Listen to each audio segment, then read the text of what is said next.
Happy Monday. Maybe not so happy. And off we go to be the sport. Hello, Chris. Hello, Mark. There's a commitment that you make as a fan when you choose a team for whatever reason to follow. And there are different levels of fandom. There's I have a good time, but I'm not like, my life doesn't evolve around the team's wins or losses, and it's kind of cool, but it's not that big of a deal. Then there are fans that, they really get into their team. They watch them, they follow them, they're online looking up stuff, they got their favorite players, merchandise, and things like that. Then there's hardcore fans that are next level. Every game, they live and die. And no matter what category you fall in, there is an investment emotionally.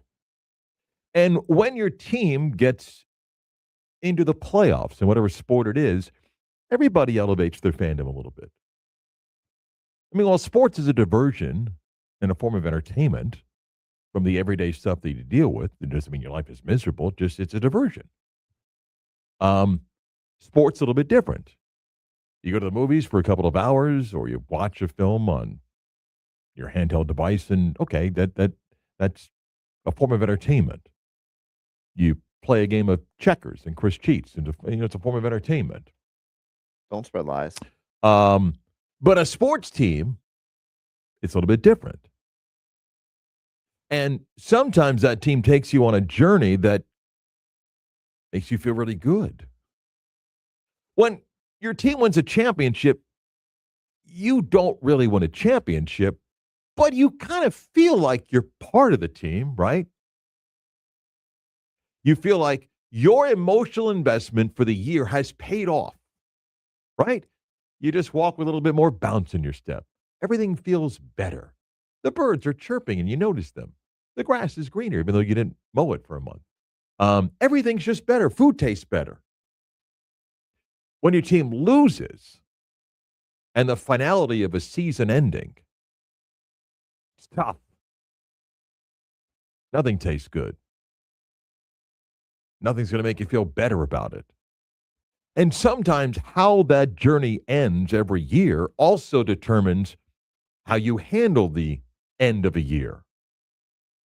Sometimes your team will play above expectation. And even though they didn't win a championship, they may have gone further than what you had thought, and you have an optimistic view of the conclusion because of what lies ahead. Hey, building blocks. We're young, overcame injuries, had fun, lost to a better team. Sometimes the team doesn't live up to the expectation. And it's frustrating. You're angry. You want change. You just feel like they owe you more. And you roll up your sleeves and you say, now make change. It's got to be better. Because if I, as a fan, am going to commit again for another season, then the least you can do is make some changes that I think needs to be made. Fandom, it's hard sometimes. It's hard sometimes because most of the time you're disappointed. And it's multiple extremes of that, right? Like if your team, and I'm just giving an example, a Florida State fan's not having fun because it's now multiple years where the team's not good. Or the other end of it is, ask an Alabama college football fan. I don't care about double-digit wins. It's supposed to be national championships. So there's different levels of the end of a season and how one feels. This Magic season is fascinating in many ways. It is. There's a high level of optimism that dates back to 10, 11 months ago, about 10 months ago, right? Hey, turn the page on an injury-filled season and make a deal that you believe is going to be better. Brought in this guy who's going to help shooting. everybody thinks universally that's a really good deal. Uh-oh, look out. The president of the team says, we're all in. It's not about rebuilding anymore. It's not about building. It's not about we're young. This is now, hey, here's the chips and we're going all in. And everybody else, not just the local view, is they're going to be good. Look what they got. They're going to be good. So the expectation rises. And then you begin to play games. And then there are bumps along the road. Then it gets a little bit more rocky.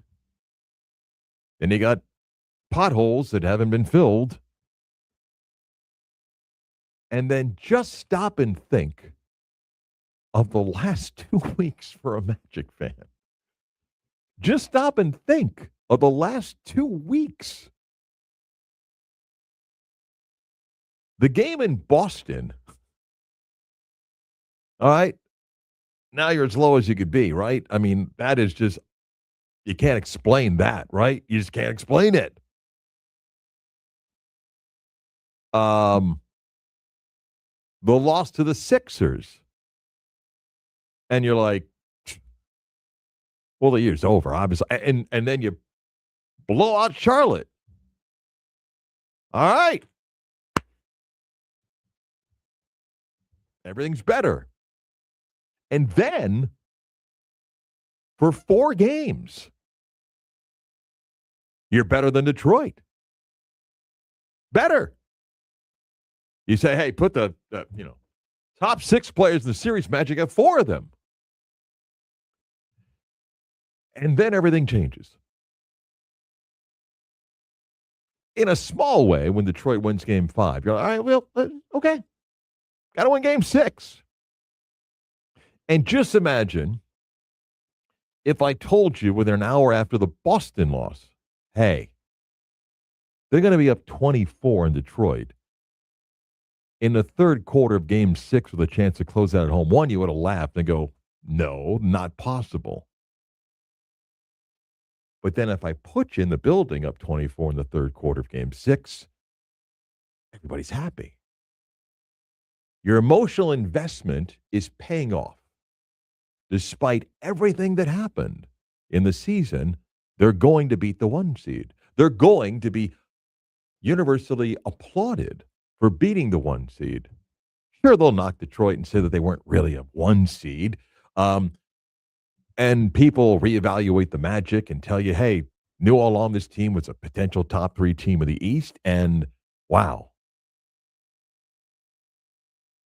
Even a diehard Piston fan is filled with anger and rage in the third quarter, right? Early third quarter, like, my God, this is the effort in an elimination game? And there's nothing else that'll be remembered of the 25-26 season. Nothing else than 0 for 23. That's it. That's it. There's nothing else. I mean, you'll pick certain moments and stories and things, but that's it. A historic collapse. Like I mentioned at Killing the Bridge, you could lose playing really hard in game 6 and 7 and lose by 1 or 3 points, and Detroit makes a huge shot and you miss a shot or vice versa, and it doesn't make it easier, but it's a little bit more palatable, but not the way it happened. Heck, even yesterday, go back and look, and I'm going to do it. I'm going to show you what it was like from that stretch at the end of the second quarter, midway third quarter. It wasn't as bad as Friday, but it was bad. It was really bad. So we'll do the deep dive on what happened in the last 2 games, what lies ahead now, because that wasn't just they lost. It's how it happened in game 6 and 7. And what do? Because you can't sell, hey, we'll just be healthy next year. Don't think you can do that. But first, everybody's favorite segment. It's almost like an unwritten rule that when you become a father, you become king of the bad dad jokes. What is Forrest Gump's password? One Forrest one. Are you ready to laugh? We know at least one person is. Here's CB's dad joke of the day. Oh, that's so great. I hope my joke. Just admit, though, the whole journey of a fan, you can relate to. No, I'm not picking on him 100%. as a Cowboy fan. I said that as a Giant fan. Right? It's torture. Yeah, And then you get a little bit of hope, and you're like, oh, never mind. trust me. Go ahead. The one and done in the playoffs get me every damn year. Go ahead. But next year's our year. All right. I don't know if I want to use this now or wait for tomorrow. I'll save it for tomorrow. All right. Mark, did you hear about the last remaining unit in the apartment building? No, Chris, I did not hear about the last remaining unit in the apartment building.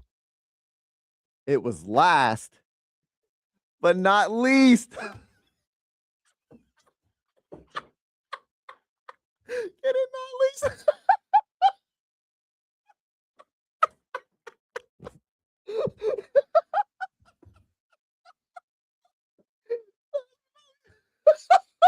I got it the first time. Yeah.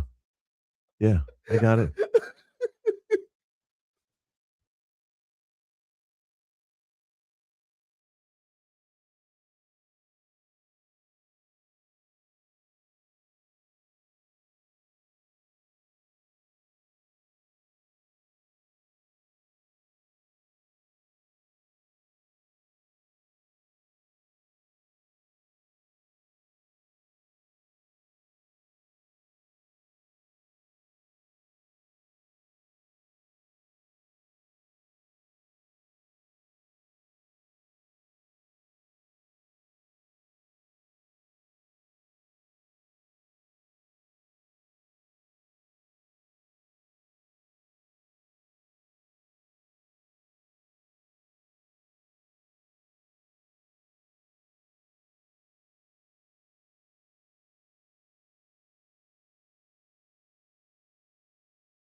stagnant. There seemed to be a little bit of a disconnect with Paolo and Jamal Mosley, and maybe other players as well. I do believe that sometimes good coaches, their message wears on players. Whether that is they're too hard, and you can say whatever you want about players being soft, too hard or too soft. Whether it is, hey, everything's going to be fine. Let's do this. I think even the greatest players want to be coached. And that comes in a variety of ways. It comes with massaging of egos. It comes with having a louder voice at times. It comes with X and O's. All things make a great coach, and I believe that in the NBA, coaches earn their pay in the playoffs. A little bit in the regular season, but mostly in the playoffs.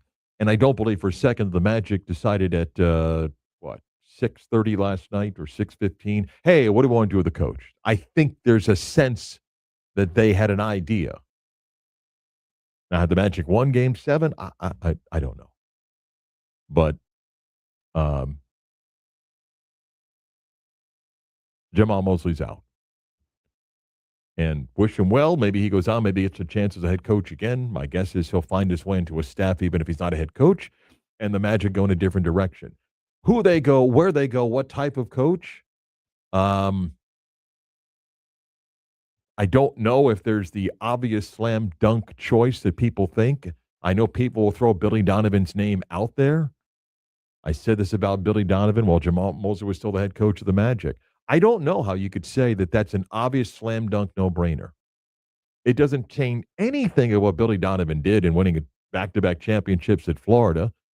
But the body of work as an NBA coach is barely average for Billy Donovan. Is he motivated that, hey, give me that roster and I can get the most out of Paolo and whoever's there? That's for the Magic to decide. I will tell you right now, and I don't know, anybody, fan, member of the media, whatever, says that they'll know that the next hire is the slam dunk hire. You know? Even if Dusty May left Michigan to become the head coach of the Magic, I have no idea if it'll work. It's, there's no obvious choice because whoever gets the head coaching job, this current team, I don't think can win the championship. The makeup of this team is such that I don't think it can win a championship. There are flaws, which we'll get to. So it isn't just, hey, let's change the coach. Just giving a comparison. The Knicks brought back the same exact team. They changed coaches. Either A, crazy owner said, I'm changing coaches. And if they lose to the Sixers in this round, there'll be plenty of people saying, well, Mike Brown's got to go. The Knicks brought back the same team. Now, that team's got to the second round of the playoffs. They may get to the conference finals. But, for the Magic, I don't know if you could just change coaches here. You've got to really reevaluate some players based on how the year's gone, how the playoffs went. You got to really think long and hard about some players being injury prone. And this team is not in a great financial position. When they made the move last year for Desmond Bane, and with the extensions that they made, again, no team in the NBA will have 4 players making $30 million next year other than the Orlando Magic. And Anthony Black is going to want an extension, and they're handcuffed. They simply don't have the ability unless, and we'll get to this later, unless you decide we're about to make a significant move. 10 o'clock hour, WYJM Orlando, WJR, HD2 Cocoa Beach, Orlando sports leader. Again, the Magic have fired Jamal Mosley after 5 seasons as they lose Game 7 yesterday. And I said before, and I believe this, the entire season is going to be remembered for the third quarter collapse against the Detroit Pistons in Game 6. Which, I don't care how many times you watch it, it still is hard to believe. It still is hard to believe. And it's where everything changes. You're up 24 at home. I mean, it is less than 72 hours. And if I turn the clock back for a second, The Magic up 24. The last thing Jamal Mosley's thinking about is, do I have enough boxes to clean out the desk on Monday morning? Right? Up 24. Up 24. I don't even know how this is possible. But, Chris, I'm going to do it. Okay? Okay. It's 62-38 with 11:11 to go in the third quarter. Okay? It's 62-38.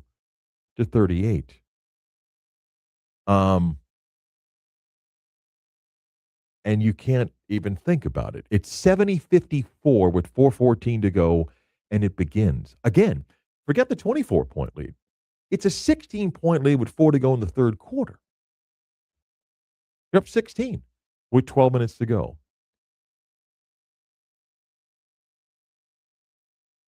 And Paolo hits one of two free throws. It's 71-54.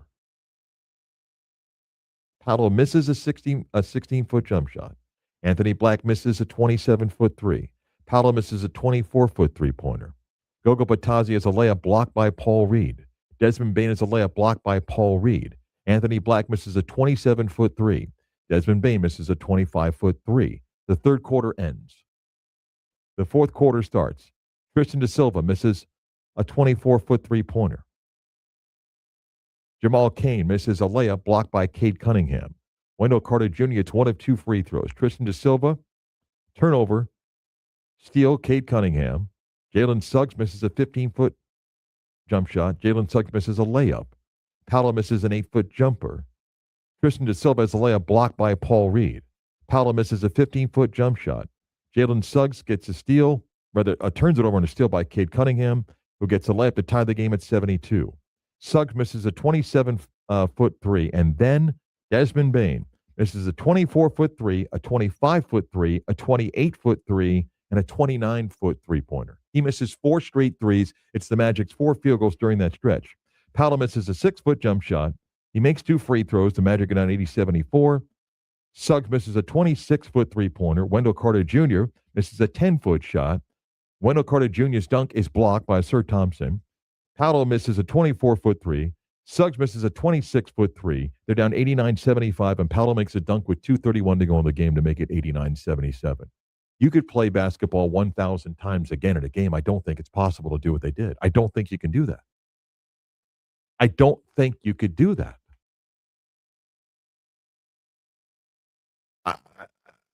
I'm just not quite sure you can do that. But they came close. Here it is in Game 7. Okay? It's 43-40 when Desmond Bane makes the three with 3:49 to go. Paolo ties the game at 45 with 2:47 to go in the second quarter. 2:47 to go in the second quarter. Okay? And here's Orlando's possessions. Tobias Harris makes the three. Jalen Suggs turns it over. Cade Cunningham gets a layup. It's now 50-45. Paolo misses a three. Wendell Carter Jr. makes 2 free throws.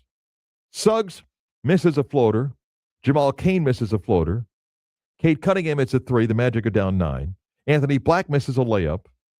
Duncan Robinson hits a 9-foot shot. The Magic are down 11. Paolo gets a layup, and then Suggs misses the heave of the half. They're down 60-49. Okay? Down 11. 15-4 run by Detroit in the final 2:47 of the third quarter. And here's of the second quarter. Here's how the third quarter goes. Cade Cunningham gets a layup. Detroit leads by 13. Paolo turns it over. They get a stop. Wendell Carter Jr. makes a basket. It's 64-51. Paolo commits a turnover and then makes a foul. Wendell Carter Jr. misses a 15-foot jump shot. Paolo misses a 26-foot three. Paolo misses a 10-foot jump shot. Cade blocks a Jalen Suggs layup. Tobias Harris hits a three, and the Pistons are up 18. That's how the third quarter started. I mean, it's like a mini version of Friday. Then, 69-51. Suggs misses 29-foot three. Wendell Carter Jr. misses 27-foot three. Paolo misses layup. Javon Carter misses 26-foot three-pointer. Paolo makes a layup to make it 71-53 with 6:28 to go in the third. That was their middle second quarter to the third quarter. Those are two of the worst runs you could come up with, for crying out. I mean, missing shot after shot after shot after shot after shot. And the rest is history to the fourth quarter for Detroit. Unbelievable turnaround of a 24-point lead and to miss 23 shots, and then to have that stretch in the second and third quarter of the game against Detroit, and they lose. I want to play, Chris, if I can. I want to play, and now again, the news, if you're just joining us, that Jamal Mosley has been fired as coach of the Magic. And played this earlier on the bridge.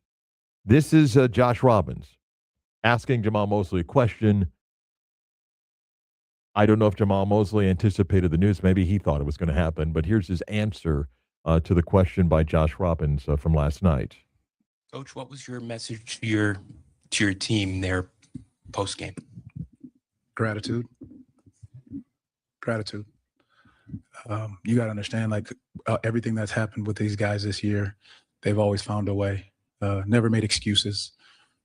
Never pointed blame. They found a way to come together in moments when we needed to get things done. And win or lose, it's not about that always. It's just about how they keep finding ways to battle within games. And it's not always pretty, but for me, it was just the gratitude of being able to coach these guys, for 82 plus. Be able to do the right thing by them to make sure that they're putting themselves in their best position to be successful overall.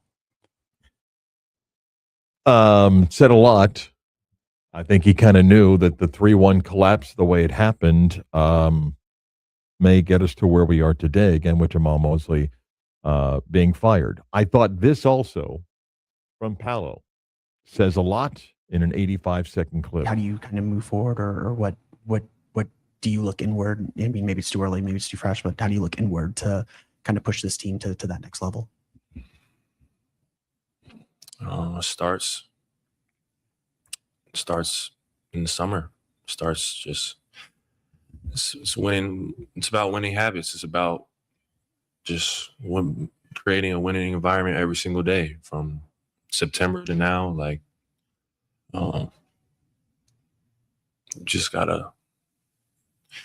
We gotta be better. We gotta be better. And it doesn't start in April when the playoffs start. It starts in September, October, when we get everybody in the building. When you build habits, you create an environment where losing isn't acceptable. Losing in the first round is not acceptable. It's not good enough. And that should be the attitude. It shouldn't be comfortable in the building. It should be everybody on their P's and Q's, feeling pressure to be great, because this result is not good enough. So I think that's just the mindset that needs to be there from top to bottom. And I think he was trying to say a lot within the minute answer that he gave. He wasn't perfect this season. He wasn't. He was really good at times, particularly during this series. And I've said this, I think he needs a better cast around him to allow him to do what he's really good at. He can get better as well, but I think you got a sense of his frustration in that clip. I don't think Paolo is dancing today because Jamal Mosley's been fired, but I think he feels as if, okay, if the organization is serious about getting better, then what are we going to do about it? And today is probably the first of several things that will happen for the Magic. But it is Jeff Weltman with a contract extension that's going to make the decision now about who's going to be the head coach and what type of coach. Because, listen, Paolo and Desmond Bain's been around this league long enough, and anybody else. If you want to be coached, you want to be held accountable, okay, let's see who the Magic go find. And as we mentioned before about Billy Donovan, is there any other big name you're like, it's obvious? I think Stan would take it. I think he would. Jump back in a heartbeat. But, I mean, we'll see. Look, the job's going to be attractive. I mean, there's no question about it.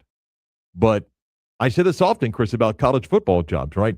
Your job is as good as the realistic list of candidates for your job. And unlike college football, guys don't leave a job to go to another job. Okay? That doesn't happen. But you'll find out. Because it is an attractive job.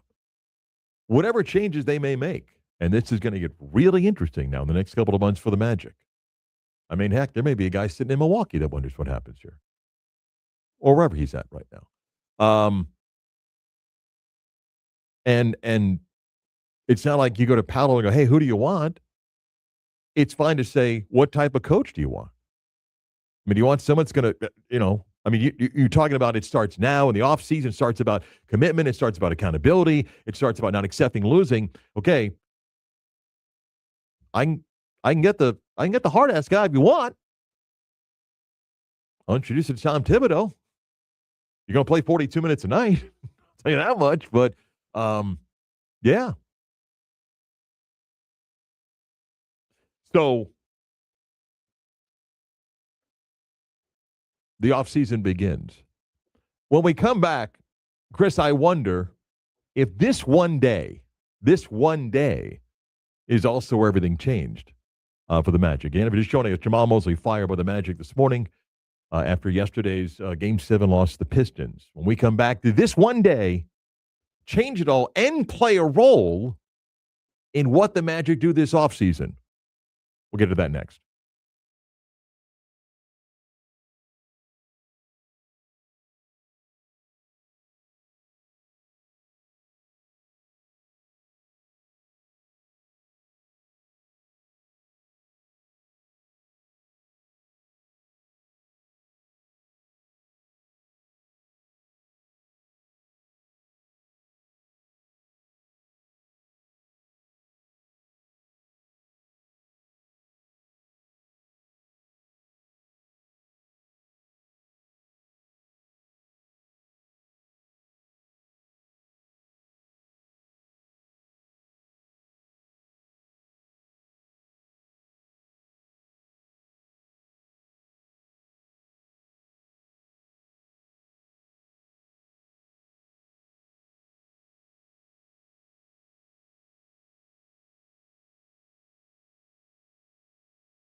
Catch out this show on FM 96.9 FM, AM 740, and the iHeart app, no matter where you're tuned in. You can listen to this in podcast form, where you get your favorite podcast, type in the Beat of Sports on Demand. You can watch the video stream of the show, access it on our YouTube page, 96 The Game Orlando. Click on the logo on the live button, or you can access the video stream by going to Twitter, 96 on Game on. The Magic have said that Jeff Weltman will speak to the media at 2 o'clock today.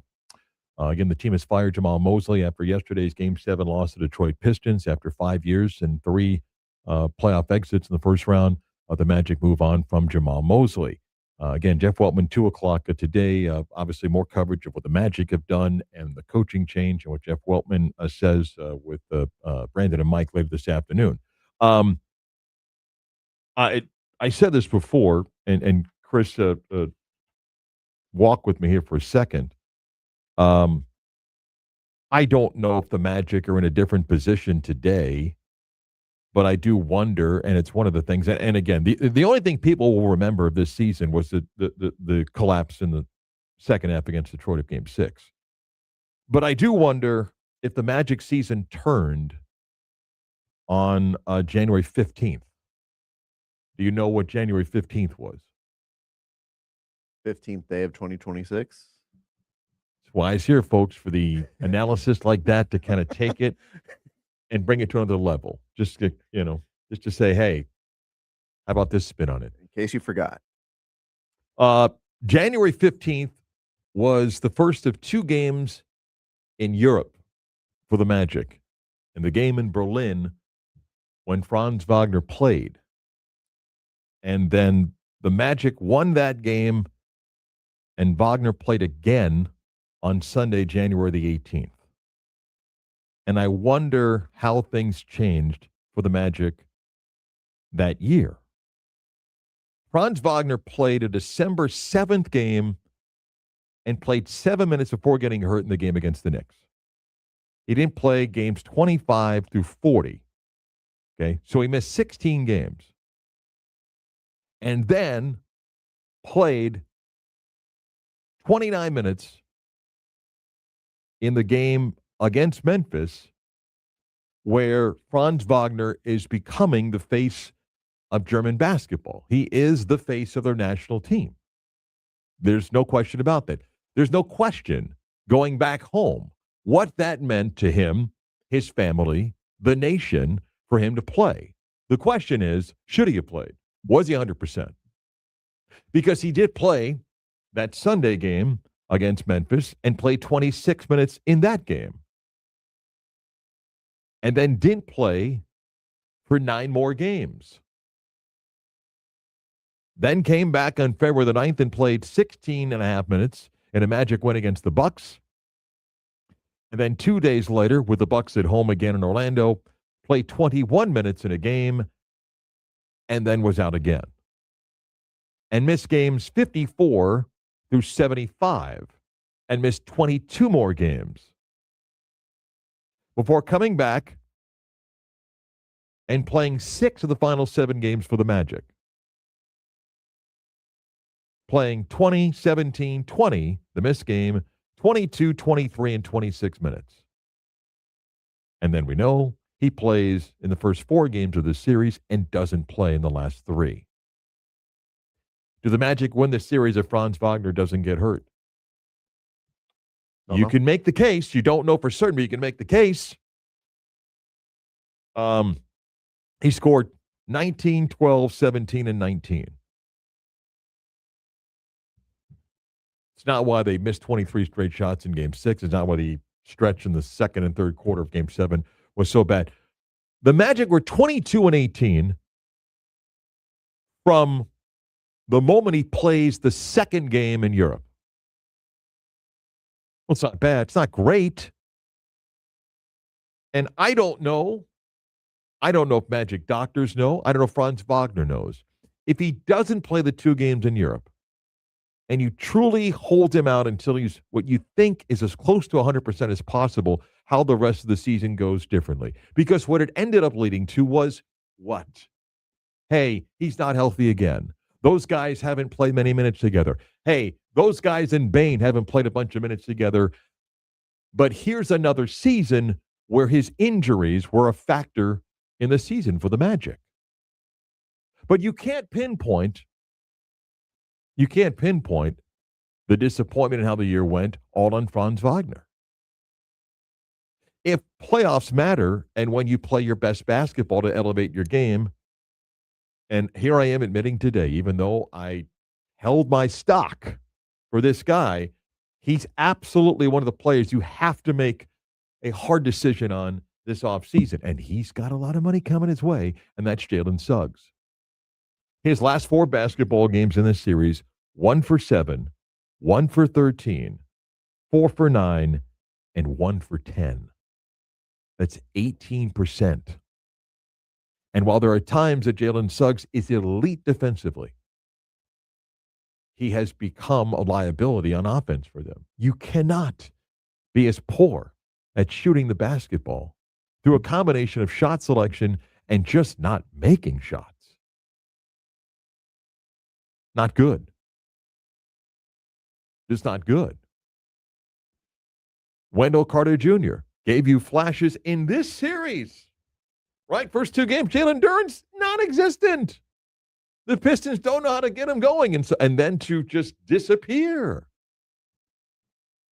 Or then decide I'm just going to shoot 25-foot threes. You got to decide what you want to do at that position. Orlando's bench, not good enough. Again, yesterday the decision we're going to play Mo Wagner, who hadn't played in the series, and not that Gogo Batazzi was lighting things up, but then you did that, and then Javon Carter, who hadn't played, he's going to get minutes. And I said earlier, and I'll say it again, you could have lit a match to the money they paid Jonathan Isaac now the last couple of years. And again, let's say the same thing. Everybody loves Jonathan Isaac's efforts to get back and play, what he's overcome. No one questions what he did to try to play, but simply wasted that spot. And you'll have to decide what to do with him. I don't think Jonathan Isaac will ever play a game for the Magic again. They'll end up having to stretch his remaining contract. What is it, 8? It's $14.5 million. A portion of it's guaranteed. They'll stretch that money out over years, but he will be waived by the Magic. And it's one of many things that the team has to do. The rest of the role players, again, got to get better. Jace Richardson, you got nothing out of that this season. Noah Penda, it's fine. It was a second-round pick, but, I mean, Richardson gave you nothing.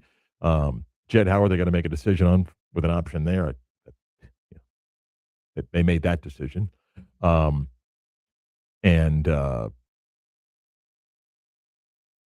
Cain, it's a nice story. Probably good energy guy. Not a starter. But the key now comes down to the core, right? It's the core 4. And Desmond Bane ain't going anywhere. Paolo's not going anywhere. I don't care what you think if you're in that group. He's not going anywhere. Suggs, you have to really decide what you think the ideal role is, because Anthony Black's going to want an extension. He's not going to care that you got 4 guys making $30+ million. Not his problem. Had he not gotten hurt, I mean, that was the elevated game for him, right? I think he averaged 9 something last year and was 15 this year. And there were moments that Anthony Black was really, really good. Not healthy the last stretch of the season, but he's going to want to know his future. And they're in a tough spot. They made the decision last year to create the core 4 and pay them with the extensions now kicking in, that this is it. This is not an ownership that is going to be interested in paying whatever you want to call them, second aprons and all the taxes. That they're not.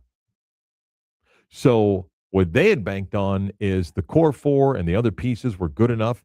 And everybody thought, I'm in the group, we all thought, hey, they're healthy. Yeah. But you go through a season and you go back to where they were 2 years ago. And 2 years ago was still a fun story of a young team that took the Cavaliers to 7 games. And, hey, they're only going to get better. And 2 years later, they're no better. They're no better. So Do you? And you have to. I don't care how crazy things are. It's the job of every president, GM, whatever title they have. You look at everything. You look at everything.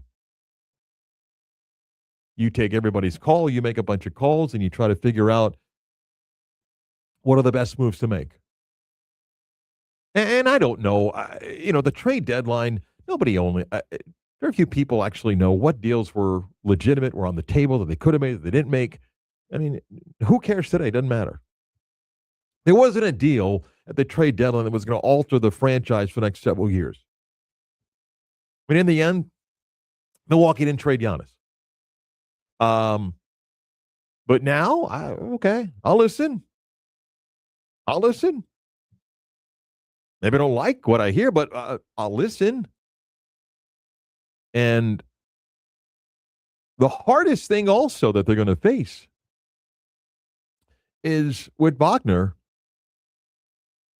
He's got talent. There's no question about it. He's one of the better young talented players in the league. Health. This team has the worst luck, man. Not the only team in the NBA that battles injuries, but it has hindered what the vision was of building around the young guys. And the other thing that, again, they've now committed to, Jeff Weltman's going to be given a chance to hire the coach and pivot. What is pivot? Pivot could be make a drastic or make a big move. Drastic means, well, this has actually ended in a drastic one. Make a really big move. Make a big splash and say, you know what? We got to break it up. We went all in last year. We said, hey, we're no longer building. We're going to put our chips in. We're all in. And I don't think it's possible. I don't think you can just say, hey, we're going to change the coach. You fired Jamal Mosley today. We're going to change the coach, and the coach is going to get the best out of these guys. So we're not going to panic here. We're not going to break up the core. We're just going to change the coach. We may change a few pieces on the bench, but we'll change the coach, and that's the fix. I don't know. That's a gamble. That's a gamble. And if you make a trade and you want to make a big splash, who are you trading? What are you trading? How do you make that happen? Because, again, because of their cap situation, this ain't easy. It ain't easy. What's the market if you want to move Suggs? What's the market if you want to move Suggs and someone else? Welcome to the offseason. A lot different than you thought at, what time was it? 9 o'clock or 8:45 on Friday when the team is up 24 over the Pistons and everyone's thinking about next round, extra days, rest, and match up with the Raptors and the Cavaliers. And here's the team now in the market for a coach, and now having to decide, hey, is it just a tweak here or there? Because not only is it the same as it was a couple years ago in the sense of first-round exit, some of the weaknesses, some of the flaws of the team still exist. What is it? Can't shoot. I mean, we played the clip of Paolo talking about, it has to start now. It has to be the off season, not accept losing and all that stuff. Sometimes you see a sports team or a college team, you walk into the facility, they got like this continuous loop of great highlights, like at UCF after the 2017 season, they had that loop of all the highlights. If you're the Magic, you play the loop then of the 23 missed shots. What are you playing that for? We want it to sting. I don't ever want to see that again. You play the loop with the second and third quarter of Game 7 yesterday. Why? Because I don't want it to happen again. So interesting also to watch how the Magic do this.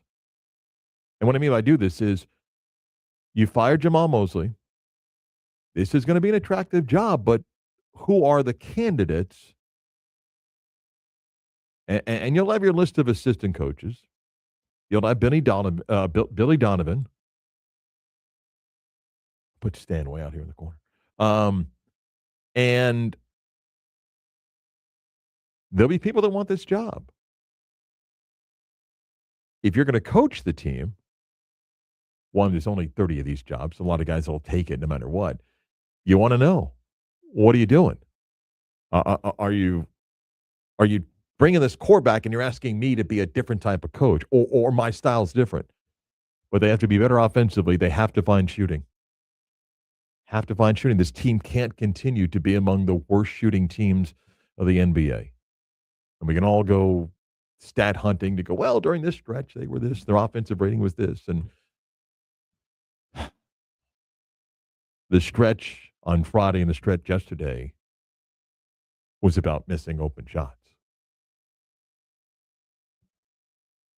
Most, particularly in the stretch of 23, most of those threes are wide open shots that they just missed. Is the team cursed? I don't know. But do you know how long it's been since they won a playoff series? I'll remind you of that next.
Again, if you missed the news, Magic have fired head coach Jamal Mosley after 5 seasons.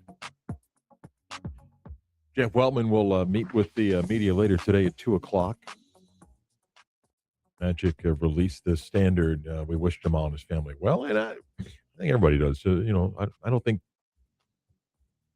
of course, I think you'll agree, fans are frustrated, and sometimes it ends really, really ugly, and fan base, I think Jamal Mosley was a difficult, I say was like past tense, Jamal Mosley was a difficult person to dislike outside of basketball, conducted himself in a great way representing the team. And anytime Jamal was out in the public at non-basketball events, he came on the Mikeys a couple of years ago. He was great. And I think people would say, wish him well, didn't work out. Good person, good man, good basketball coach. This season, though, just did not go the way that anybody anticipated. There were some things that stood out, and they've reached a point where the team decides to go in a different direction. Who that coach is, I don't know, but there are a number of vacancies in the NBA, and I would not be surprised if Jamal Mosley gets a chance to be head coach again. One thing I've noticed with this Magic team this year is they were either having to claw their way back from double digits down to come back and win. I think they had the most double-digit comeback wins in the NBA this year. Or they were blowing leads. They were blowing big leads. It was like one extreme or the other with the team this year. And I don't understand why. Yeah. And again, you can play the speculation game about candidates, and there's no shortage of names and people that have jumped on the Billy Donovan bandwagon here. And there'll be plenty of assistant names that'll pop up.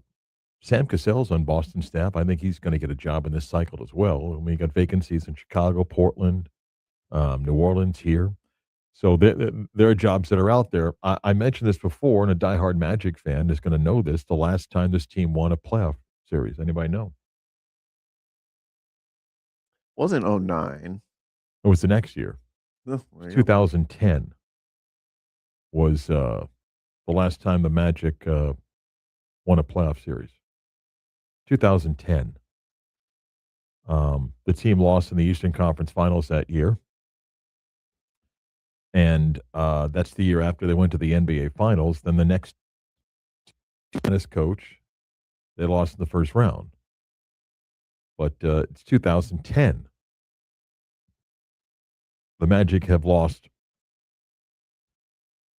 7 straight first rounds. 7 straight first rounds. So, yeah, it it's been a while. And even, okay, go back to 2010 season. The team got to the Eastern Conference Final. That's why I said before, a Magic fan, this is 17 seasons or 16 seasons. 16 seasons of a combination, because it went first round exit, then the decision to get rid of Stan, trade Dwight, and then the multiple rebuilds of what Magic fans were asked to be patient with. And here the organization is 16 years later and still has not advanced beyond the first round. That's hard, man. In an NBA that, okay, you don't win a championship. You got to figure along the way we're going to get one of these, right? We're going to get to the second round. And not the case. The Magic fan went from the 12-13 season to 2018 and 19, going through the Jacques Vaughn, you have no chance to win. We need someone to stand there and call timeouts when we're down 26, to pivot to Frank Vogel and we'll load up on veterans, and that didn't work as he won 29 and 25 games. Then to Steve Clifford, where it was a little heart and hustle to make the playoffs, and it was bubble playoffs. And then he just didn't want to be a part of another rebuild as the team was bottoming out, and made the change. And then came Jamal Mosley. And from 22 to 34 to 47 to 41 to 45 wins. And the last 2 years at 47, 41, and 45, stuck. 3 first-round exits. I don't know if this I don't buy into this. Oh, they're cursed. I don't even know what that means. Oh, well, there's a voodoo doll somewhere. I want to see what it is. But here they are again with another coaching change in a pivotal moment. Because when you vision, and I go way back, okay?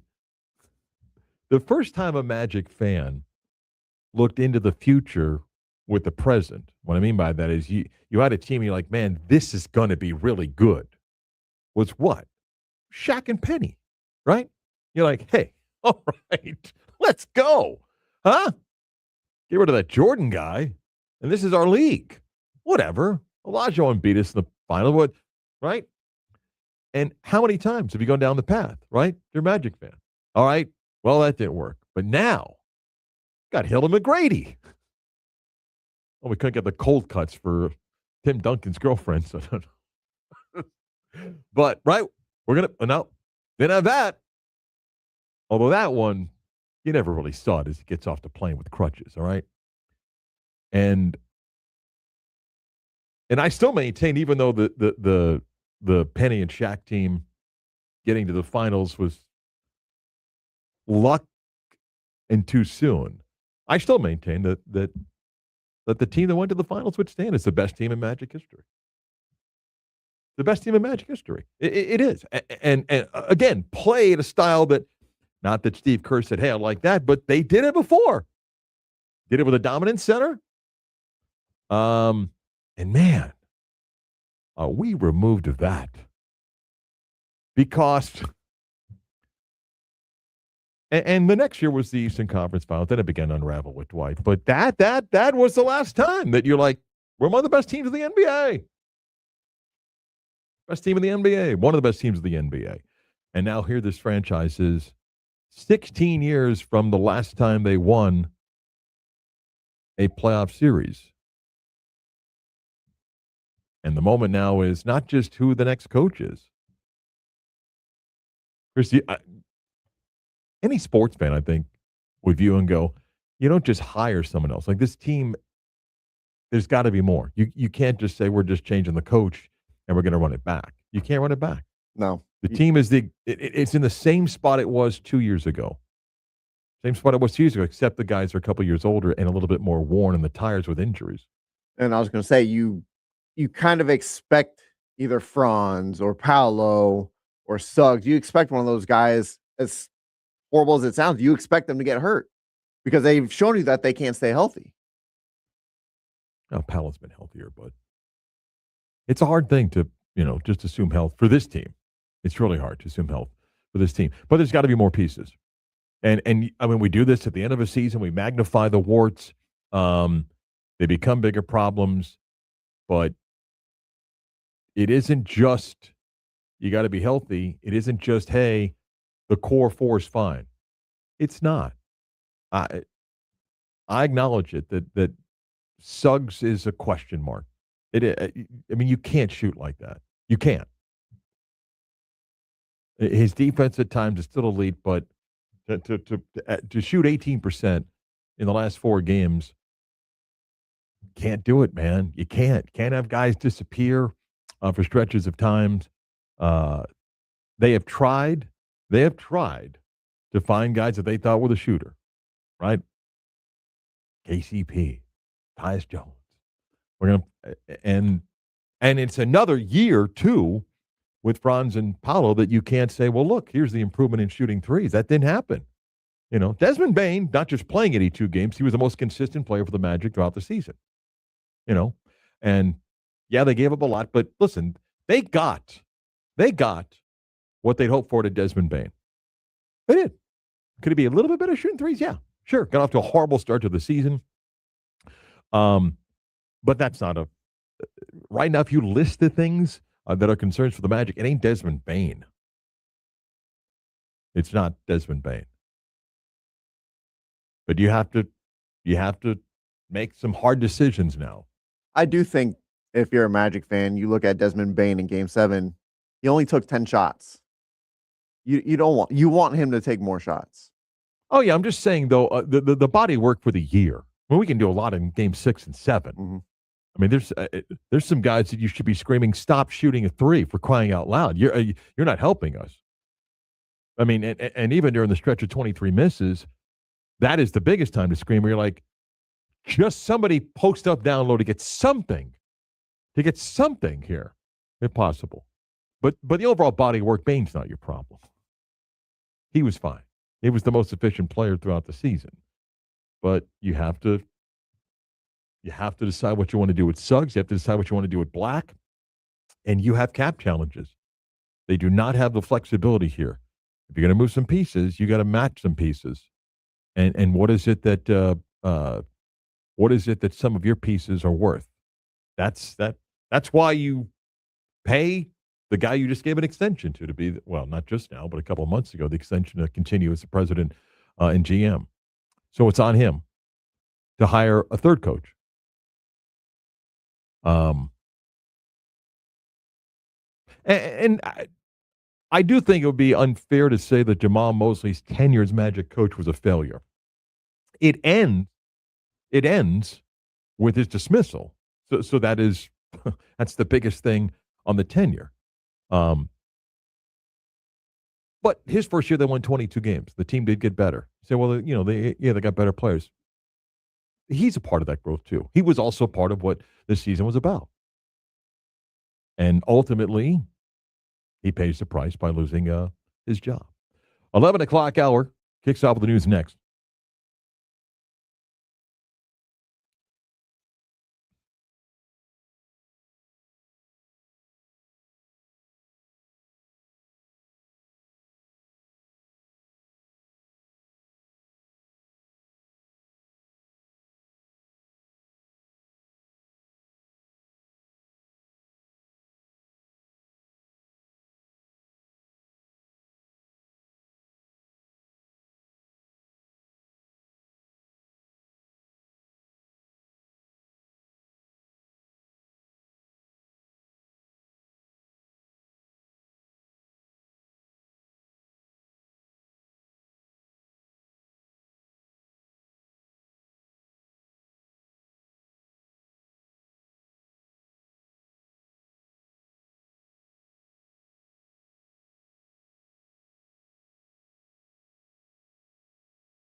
Let's really do the news. Yes.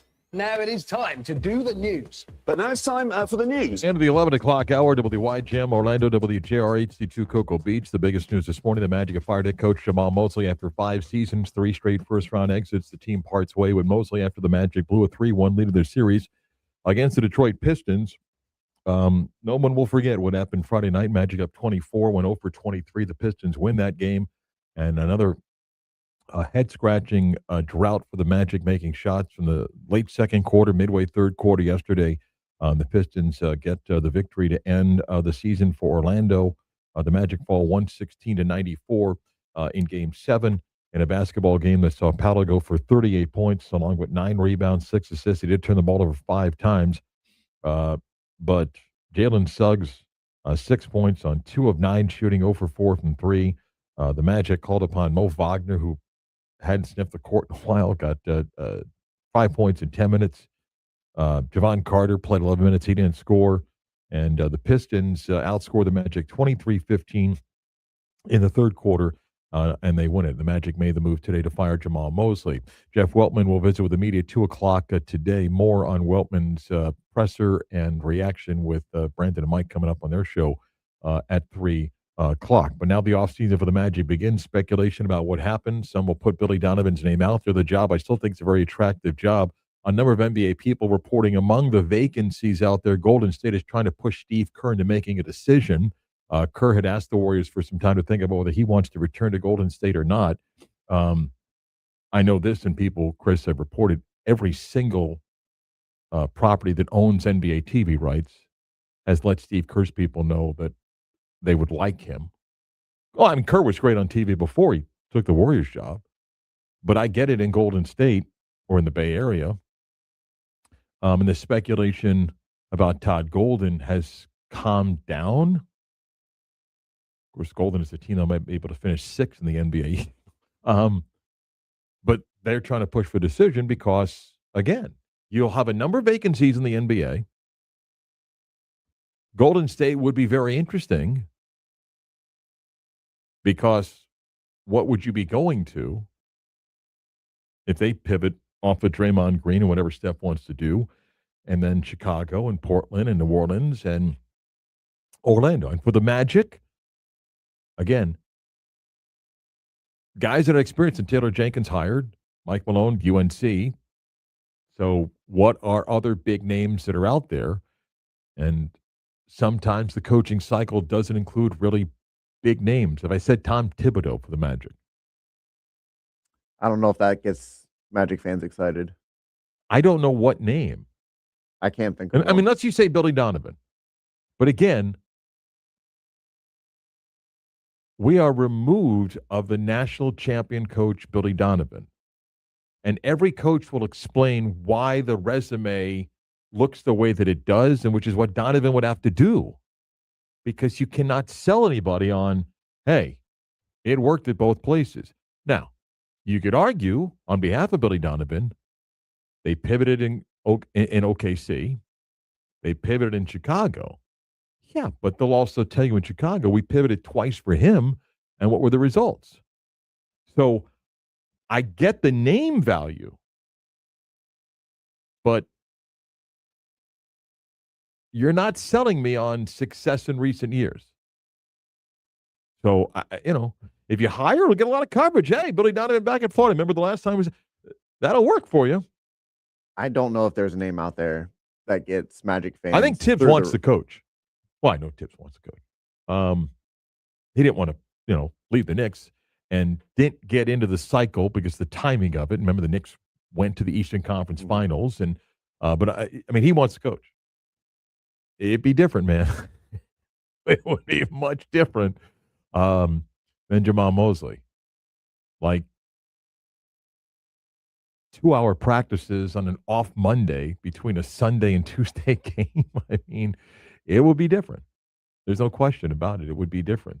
And I'm just saying he wants to coach, so his name will be out there, as a number of top assistants that'll be out there. And we'll see how that pool begins to develop. I don't think Magic fans were too ecstatic 5 years ago when Jamal Mosley was hired, were they? No, but you were still selling something different. That was, hey, we're coming out of the quote official rebuild, and now we're rebuilding again, and now we're doing it with these young guys. Look, I said this before, and I'm running long here, but that's okay. You cannot say that Jamal Mosley's 5-year tenure was a bad run. He was hired to take a young team that was going to continue to invest in draft picks and to make them better, to build a culture, all those things we put out there, build a culture, organic growth, and work with these young players. You can't argue with the first 3 years of what Jamal Mosley did for the Magic. It worked. It worked. They went from 22 wins the first year to losing in Game 7 to the Cavaliers in a series. At the end of the series, you were disappointed that they didn't win the series, but you were not disappointed in the effort that the basketball team gave. You were critical of three-point shooting and things like that. But at that moment, who thought it was a bad hire? Last year, going 500 with the injuries, okay.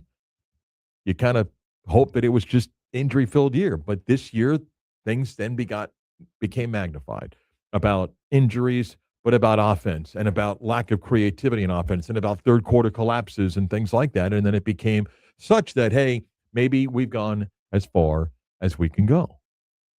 Look, the other end of the spectrum is like when Stan's tenure ended. That was with a more veteran team that just said, hey, man, it's the same message. It just isn't resonating anymore. Just the same message. So, meanwhile, the NBA playoffs do continue now with the second round getting underway. Down to 8 teams. Sixers and Knicks play game 1 of their series at Madison Square Garden tonight. By the way, did you see the clip of Jaylen Brown? Couldn't play it because he mentions the F word too many times. Talking about Joel Embiid flopping? Listen, I think Jaylen Brown's an incredible basketball player. Hey, hold the mirror up, man. Give me a second here. I mean, everybody knows that Joel Embiid flops. Yes. So does SGA. Yes. So does Jaylen Brown. Okay? Everybody does it. That's not your only skill, just like it's not Joel Embiid's only skill. Got to punch him in the knee tonight at the tap. What? What? Well, if you listen to Jaylen Brown, he says that the Sixers are actually probably better off without Embiid. Yeah, that's what I thought until I saw the guy play the last couple games. But you always wonder, you always hold your breath with his health. Just like with the Magic, you can't trust his health. Saw Mitchell Robinson got in trouble with the league for posting his Instagram clip during the press conference yesterday. He goes, what did the league tell you about it? I don't remember. Great answer. Minnesota's at San Antonio tonight for game 1 of that series. And tomorrow the Cavaliers and Pistons play game 1 in Detroit, and the Lakers and Thunder. How many games does that series go? 5. I don't see how any chance of a game 6 of that series. I don't either. Yeah. OKC's a 15.5-point favorite in game number 1. To the NHL yesterday, 7 one-goal games. 7 one-goal games. Montreal beats the Lightning 2-1. They scored with just over 8 to go in the third period. An absolutely unbelievable series.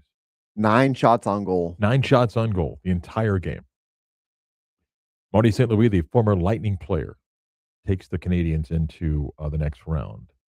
Colorado opened up their second-round series against the Minnesota Wild and won 9-6. Kicked a field goal with 2:36 to go to break the 6-6 tie. Just an insane hockey game. Flyers and Hurricanes tonight. Carolina leads that series 1-0. And the Mighty Ducks and Golden Knights will play game 1 of their series at 9:30 as the NHL playoffs continue. All right, that's what we got in some of the headlines. We got a little bit more of the Magic. Got a few other things that I want to get to. A couple football things for Chris, which we'll tackle when the Beat of Sports continues next.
I'm going to give you a list of names. You ready?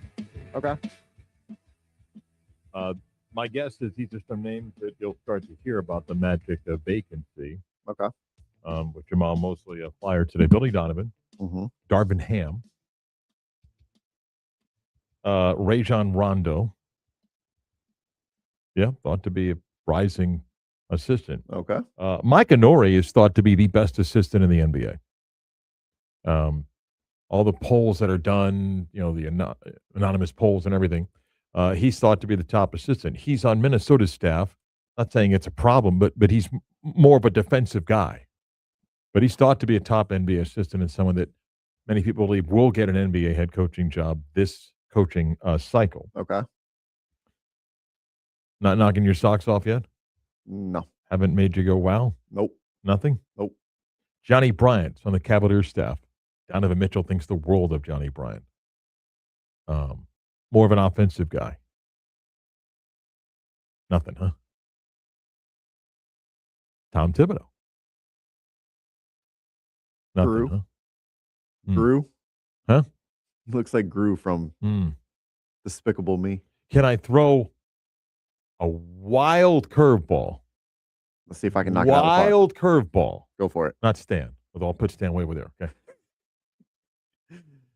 Do you think this guy would welcome the opportunity but doesn't know how to do it? Kerr. He knows what's happened at Golden State. They're done. Yeah. The dynasty's over. Mm-hmm. Okay? Now I'm selling you on Paolo and some of the pieces of this team, but it's a new star to build around. The problem is he's under contract. And you'd have to owe them something. And the Magic don't have draft picks. But either A, he's burnt out and doesn't want to coach anymore, which is very possible. Yeah. Or he just, and I mean, Chris, we've seen it sometimes in the NFL.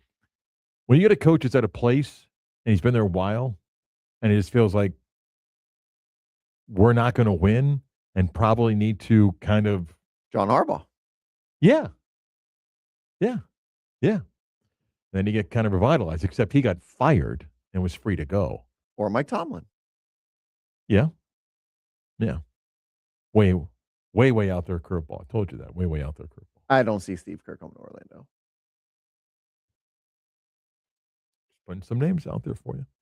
I mean, I could, Jordan Ott, Suns rising assistant. Do you think I'm not knocking your socks off right now, am I? I'm asking you, Marc Daniels. Yeah. Do you think the next Magic head coach is either going to be a rising assistant head coach or a collegiate head coach? Not a collegiate head coach. No? No. So no Dusty May? No. A lot of people are going to put that out there. No. You're Dusty May. Okay? And you believe in yourself. The NBA will always be there for you. You now are getting elevated in pay to make as much as, if not more than most NBA coaches. You have to coach 32, 33 regular season games. You've just won and you're getting unlimited dollars from your university to go get, and they literally went out and bought, and I mean, Florida's got an insane front line. Louisville has an insane front line. Michigan is right there with them. Okay? Those three teams, and he's the defending champ, are tailor-made for deep runs. I think Louisville may be third of that group because they got some guys that haven't done it yet. But no, he's got everything. Do you think Todd Golden stays at Florida?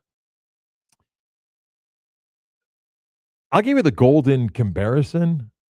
And yes, I think he's staying at Florida. When Scott Frost went to Nebraska, it wasn't the right time. Mm-hmm. If it was 5 years into Scott's coaching career, it may have been the right time. But there's all the things that we've talked about a million times. For Todd Golden, maybe the Golden State job is perfect in 4 more years. When you've been at Florida for a number of years, whether you win it again, but I think he kind of feels like, man, that did not end the way it was supposed to end, losing to Iowa. And they're better. I mean, they I'm telling you, Florida's front line is insane, and they're going to be better. And I think he feels like, I think Golden feels like I'm in the Elite Eight. Now I got to win 3 games. So everyone's making the Todd Golden to Golden State leap. Why would he not just want to stay in the state of Florida and coach the Magic? They got a probably right now. It looks like the Magic have a better roster than Golden State. No, the Magic and Golden. Well, today, but I don't know who's still here. If Golden's going to leave, the family knows, the Lacob family, and there's a little bit of a connection there. But first off, if you're the Magic, you don't hire a Gator coach because they leave in 90 minutes. So you just don't do that. You just don't do that. You know. By the way, the answer to the question is 182 minutes. What is 182 minutes? It's the number of minutes that Suggs, Bain, Wagner, Van Carroll, and Wendell Carter Jr. play together. 182. Listen, that's the part that sucks for Jamal Mosley. It is. And I just read Mike's column, and I'm sure we'll talk about it in their show today. Life's not fair. And if you're Jamal Mosley, internally and to your friends and family, and say, if I only got the group that I thought I was going to coach for more than 182 minutes, what would have been the season? But life isn't fair. You don't fire players with guaranteed contracts that sometimes are worth more than $250 million, so you fire coaches. And that's what happened. By the way, and again, I passed along and I read it from Josh Robbins first. I think Josh had it first, and then Shams picked up and some others just stole it. That the Magic gave Jeff Weltman a contract extension during the NBA Cup. Do we know the details on that? I don't. But I do hope that somebody maybe asked, and that wasn't announced because why? Why? And maybe the question will be asked and the answer will be because we don't discuss, contracts at all. Okay. I mean, if the organization was proud to make the decision to sign him to an extension, why wouldn't you release that? But they opted not to. And look, had the Magic made a decision to move off of Jeff Weltman, you could understand that. I'm not blaming Jeff Weltman for everything that's gone on this season because the last time I checked, neither he nor Jamal Mosley took an open three. I'd have to go look at the stat sheet, but I'm pretty sure that neither missed an open three this season. However, he was the architect of bringing in players that were supposed to improve this basketball team's shooting ability, and they still remain one of the worst offenses and shooting teams of the NBA. That is on him. That is on him. Pluses, yeah, he's drafted some good players. In the NBA, you're hoping to be 50-50, and that's what he's got. Some of the picks didn't work out. Some picks did work out. Some picks are healthy. Some picks are not healthy. So if we're going to put blame on Jamal Mosley and for Paolo and for Franz being injured, then there's blame. There's blame on the guy that gets to put his fingerprints on the team. But if I told you last July when people were excited and celebrating the Desmond Bane deal and why people thought it was a good move and going into the season, if I said, and by the way, those 5 guys will play 182 minutes together this season, you would have said, by Thursday? No, the entire year. And he would have said, I don't understand. And then I would have said, then wait till the end of April. Yeah. That is one of many, many things that a Magic fan will always be frustrated with until there's good things that happen. And when you don't have good things that happen, you harp on all the miserable things like Game 6, like losing a 3-1 lead, like all the injuries. And when it happens to your franchise, often, the whole thing, are you cursed? Like I said, I don't believe in that. But it's hard, man. It's hard. I started this show today talking about the journey of a fan and the emotional investment, all that stuff. And it's hard when it's not just 1 year. It's hard when you go, man, I've been doing this for X number of years and I'm emotionally invested, and another wasted year. Right? It's another wasted year. And what Magic fan, Chris, doesn't look at OKC? San Antonio, and any other team that you think has passed them by when they were the young darlings a couple years ago. Remember, that was happened multiple times in this franchise of Shaq and Penny and a young Dwight, this unstoppable force, and then this group of young guys for the Magic. And all of a sudden you look and go, oh, man, how'd that happen? Right? Because you know who else is young and getting better? Even though it's a mix of both, Atlanta. You know who's going to be good again next year? Indiana, because they're going to get a high draft pick here. San Antonio. And even with the dollars coming due in OKC, they got 8,000 draft picks in Presti stockpile there. Right? I knew it. It's Rob Hennigan that went back there to screw us again. It's on Hennigan. This Magic team has the making of a documentary, doesn't it? With all the injuries. What do you want to watch? You want to watch the clip of 23 missed shots again? Is that what you want to watch? Well, you know what the documentary is going to be called, right? It's going to be called Black Magic. It's just over 23. That's it now. I mean, until they win a championship, if you go over 23, who doesn't know what that means? Right? Over 23. Yeah, it was game 6. Well, you look back at just the last month of the season for the Magic. The 50-point loss, the 30-0 run to the It's Raptors. not the last month, man. It's the Horn at Boston. That's it. I mean, you could start any documentary with that. You know, the Horn of just announcing what happened in that game and then run down the name of guys that played for Boston. Or even Celtic fans would be like, who? What is that? You have that loss. You have the Pacer And again, loss. Joe Mazzulla ran that Celtics group loss. out for game 7 against the Sixers. So, yeah. I know. Frustrating. It's hard. And you're back at a spot. Like I said, 2 years ago, nothing's changed. 2 years ago, nothing's changed. First round exit, and now more uncertainty. 2 years ago, you didn't have the same offseason uncertainty. You had, heightened expectations because of young players like, oh, man, they're going to learn from the 7-game series. And 2 years later, out in the first round, blowing a 3-1 lead with a lot more questions. Again, Jeff Weltman speaks at 2 o'clock today. Mike and Brandon will have coverage of all that and much more. We'll back more of the Beat of Sports next.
Hey, what's up? This is Pat Lynch. And I'm Taco Bob.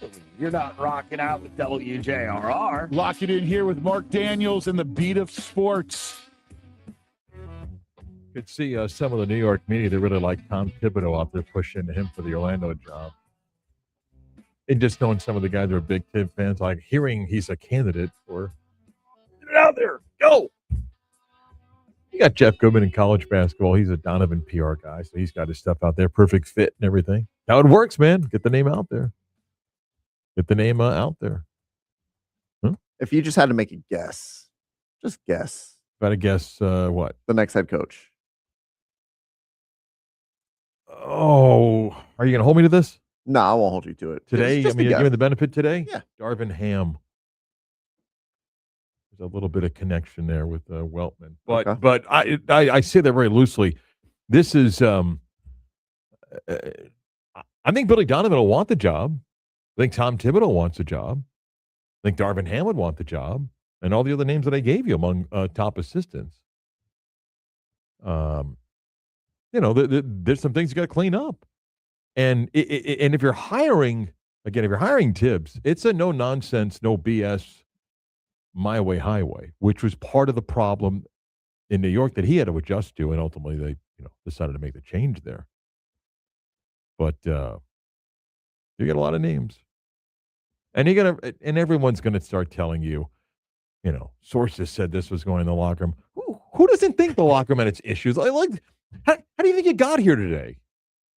Didn't just get here because of the third quarter collapse against Detroit in Game 6 and what happened in the second and third quarter Game 7. No kidding.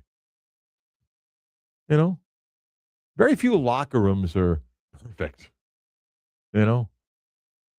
Even great teams have their challenges. By the way, did we get payback with the Orlando Storm losing to a former quarterback? Dorian Thompson-Robinson, you can't stop him. Actually, he stopped himself over the years, but, Chris and I were laughing before the show. Do you think the Ravens did not let Diego Pavia go under center because the center's butt would have been at his neck?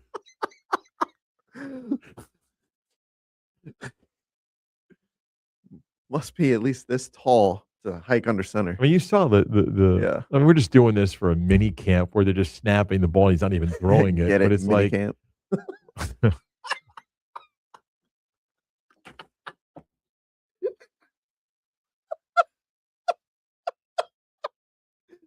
I did walk into that. Yeah. They're doing these little drills. That one was forced. It's a small part of what they're trying to get accomplished in camp right now. It's the opposite of a big deal.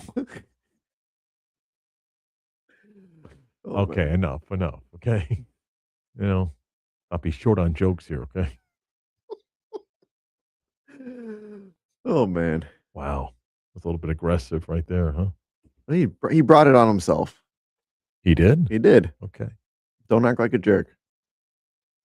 Oh, you think if he didn't act like a jerk, he would have been drafted? No, I don't think Okay. we'd be making all the short jokes. If he's a nice guy, if he's, Oh, yeah. he's got the humility of Fernando Mendoza, Yeah. I don't think we're making the short jokes. No. He probably did cost himself a draft spot, though. Okay, but we say draft spot. You're talking what, 7th round? No, I'm not saying he was going to be like a top second round pick Yeah. or anything like that, but instead of being an undrafted free agent, Okay. could have been 5th, 6th round pick, maybe. Yeah. Just a couple of other things. I was at UCF's final practice / scrimmage. I didn't stay for the whole thing because I had to go do baseball, which got rained out after 2 innings. But, and I love all fans, okay? Fans are great. I appreciate those that say hi and everything. If you're asking me how'd they look, when guys are lining up in drills and blocking nobody, had the offensive line look. Bunch of guys each wearing 2 knee braces. What else do you want me to tell you? Look, I think this what Scott Frost said on the radio show we did last week. And Chris, this is a common theme across college football and particularly in college basketball. You know what Scott likes about his team? Among things, they're mature. And what I mean by that, they're older. Every Power 4 school has pivoted to this. You got guys that are 22, 23, a few 24-year-olds. But you know what you don't have? You don't have many 18-year-olds. You don't. I mean, UCF had a few kids out there, 2 quarterbacks, a couple of other freshmen that came in early, but the days of 20, 22, 18-year-olds out there, it's just not the case. It's just there are more 22 and 23-year-old players, not just at UCF, but all across Power 4 football. That is the pivot that's happened. It's happened in college basketball, although now in college basketball, the 23-year-old is the 19 or 20-year-old European that's played 3 years of pro ball. I mean, that's the equivalent there. So that's what UCF has. But do I think they're better in some areas? Yeah, I think they're probably better. They had to get better in the offensive line, which has struggled for a couple of years.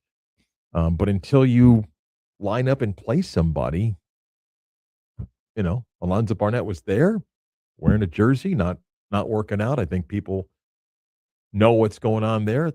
Hasn't stopped people from speculating about stuff, but that's okay.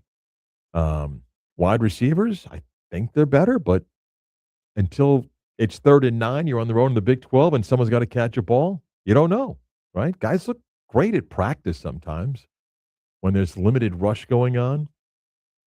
I do think when they get guys healthy, their defensive line is going to be pretty good in the Big 12. I think their secondary might be top 3 in the Big 12. But until things get real, like everybody else, you just kind of hope that the pieces that you bring in, they fit and they click. But the most important thing, and I know, look, ideally, Barnett would have had a full spring. The situation is what it is. But the most important thing for UCF this season, as far as if I had to pick any unit, is what? It's gonna be offensive line. That's it, man. In this league, just like in any league, but in this league, if you're a UCF fan and you've watched, that unit has to be able to block and protect. Because if you can't do that, you're just not going to win in any Power 4 league. You can't. And I tell people this. I said this to somebody Saturday. Kevin Smith's season is one of the great running back seasons in college football history. R.J. Harvey's season a couple of years ago, to me, is the second greatest season in UCF running back history. Why? Because he played behind a line that really struggled, and some of his 1-yard gains were as impressive as a 30-yard run because he managed to get a yard out of it. So there you go. We come back, we'll put a wrap on the Monday show, tip about tomorrow's program when the show continues next.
time for the latest news, gossip, trends, and off-the-wall stories.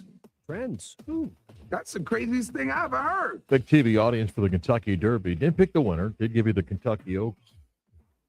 I said the horse finished second, the horse I gave you to win, but I did give you 3 horses. One of them did win. If you bet that exactly, you got a nice return on that. Did not pick the winner. I thought Emerging Markets to win the Kentucky Derby. Golden Tempo won. Chris, you could give me the race 25 more times. I'm still not sure I'd pick Golden Tempo to win. Well, what do you think about what happened pre-race with the horse kind of bucking and then Scratch the horse. Yeah, I mean, I've never seen that before. oh yeah, it happens. And does it impact the horse? You don't know because they came out of the gate and so forth. But I mean, Golden Tempo one came out of nowhere, dead last, and everything. And this isn't sour grapes. It's just the Kentucky Derby is a crapshoot because it is the only time these horses will run in a race that is 20 horses and half the field had no business being there, including the horse that finished in third place. You go, why not finish in third place? Did not win a race and was able to get into the weird point system and putting money up. And then that horse, if you go back and look, almost wiped out 8 horses. And even Renegade, who I didn't bet, Mike Rapoli's horse, got at the start, just 4 horses almost took that horse out. Commandment, who I still think is the best horse of anybody that ran, also got almost wiped out on Golden Tempo's rally that forced a bunch of horses inside, and the jockey did an amazing job just to keep the horse upright. But that's what you get in this wild 20-horse field. But great story, and Sherry DeVos, first female trainer to win the Kentucky Derby, and I'm glad it got a good TV number because I enjoy and love the sport. So My pick was Denon Bourbon. the Japanese horse. Yeah. I just like the name. Yeah, actually, the horse ran better than people had thought. Again, Jeff Weltman talks to the media at 2 o'clock today. Brandon and Michael have more on that coming up in their show this afternoon. We'll have more on the fallout of Jamal Mosley getting fired. What lies ahead for the Magic tomorrow on our Tuesday program. I am the bearer of bad news for those that are looking for the show in podcast form. The way I podcast the show is acting up again. So no podcast. You can get the video stream and watch that back whenever you want. Go to YouTube 96 The Game Orlando, click on the logo on the live button, and the show is there. It'll be posted in a matter of a couple of minutes. And you can watch the stream of the show at any time. We won't. Someone else is going to try to fix the podcast machine, but probably not today. Maybe. Who knows? Sorry. We'll see you tomorrow.